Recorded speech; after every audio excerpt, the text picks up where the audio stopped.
Who do you want to be surrounded by? Problem geniuses that can point out the obvious, or solution geniuses who can figure out how to fix the obvious? The best businesses in the marketplace solve the bigger problems.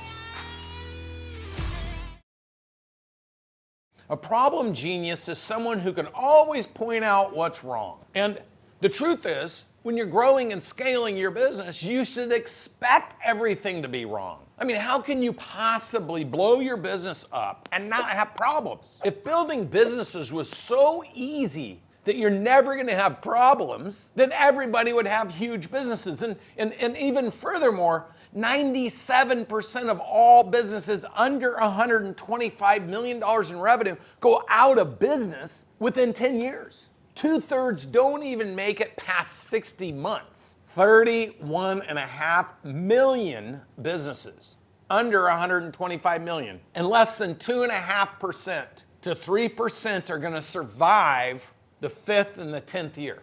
By definition, the statistics prove you're going to have all sorts of problems.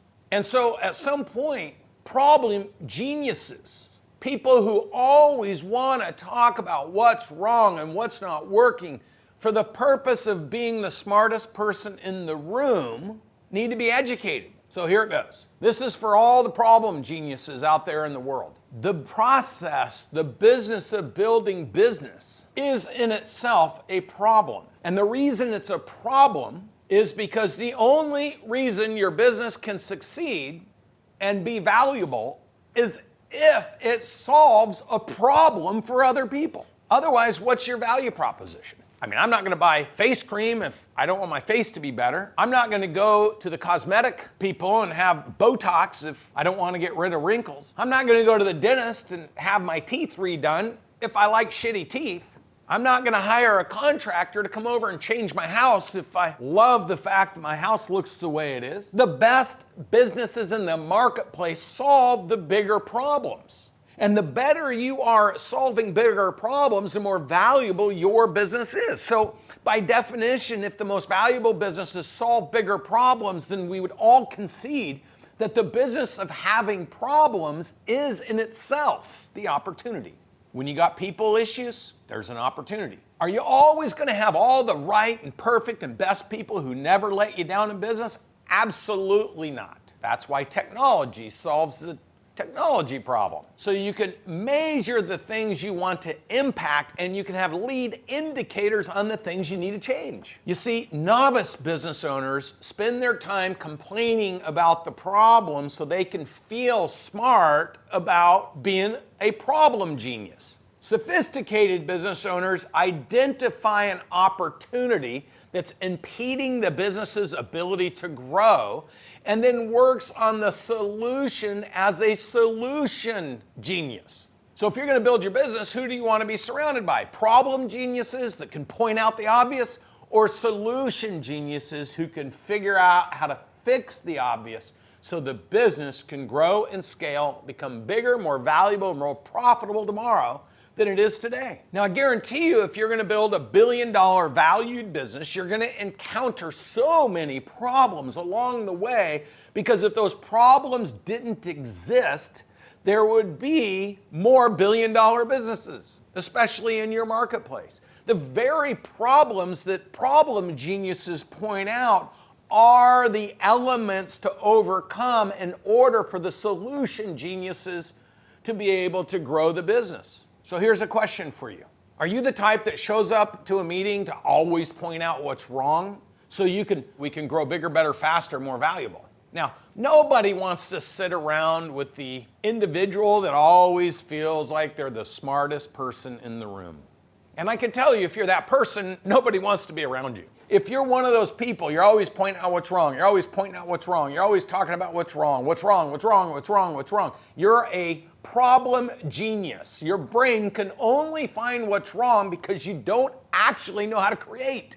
So you poke holes into what is around you so that you can feel you're in charge. You can feel you're in control. You can feel you have the significance and importance to have a voice. But the truth has to be that the solution geniuses already know it's a problem. They already are working on overcoming it. They're already trying to make things better. And the lead indicator, though, for the health of a business, if it has solution geniuses versus problem geniuses, is what's happening with the business. If the business is in decline, it's being ignored. The problems are being ignored. You don't have problem geniuses if the business is in decline. You simply need to look at the statistics of a business to understand if it's in decline or if it's growing. Now, let me just be clear. If your business is stagnated, it's in decline because your costs are going up every year. And so therefore, at some point, you're losing profitability and value for the business. So on the left hand, you have your solution geniuses, and on the right hand, you have your problem geniuses. Now what you need to do is separate outside the emotion and ask yourself a question. Is the business growing or is it declining? If the business is declining, then you're probably saturated with problem geniuses. And if you sit in those meetings, all they talk about is what's wrong, and nobody actually has the intellect to identify how to fix it and make it right. But they all feel compelled to talk about what's wrong. Now, when you're in an environment where if the business is growing and it has problems, then that business is surrounded by solution geniuses. They're sitting around saying, hey, to get bigger, to get better, we need to fix things. We need to adapt. We need to change. We need to modify. We need to incorporate. That's why it's growing and scaling, because they're fighting the natural resistance of all problems that oppress businesses. But the only way those problems can truly oppress the business is if the leadership within the business are oppressed. What you think is what you say is what you do becomes your legacy. So what are you thinking about? What are you talking about? And what are you known for? I'll tell you what I think about. I think about it $1 billion in revenue or in value or in cash. I think about all the problems that need to be solved in order to achieve that result. And I move to accept that I am going to be a professional problem solver until I get there. And those problems are going to be with people. They're going to be with the marketplace. They're going to be with the economy. They're going to be with the systems you try to deploy. They're going to be with your strategy being wrong. They're going to be with your vendors or suppliers letting you down. They're going to be with the government changing how you have to do business or how you can do business. There's a multitude of problems you're going to deal with.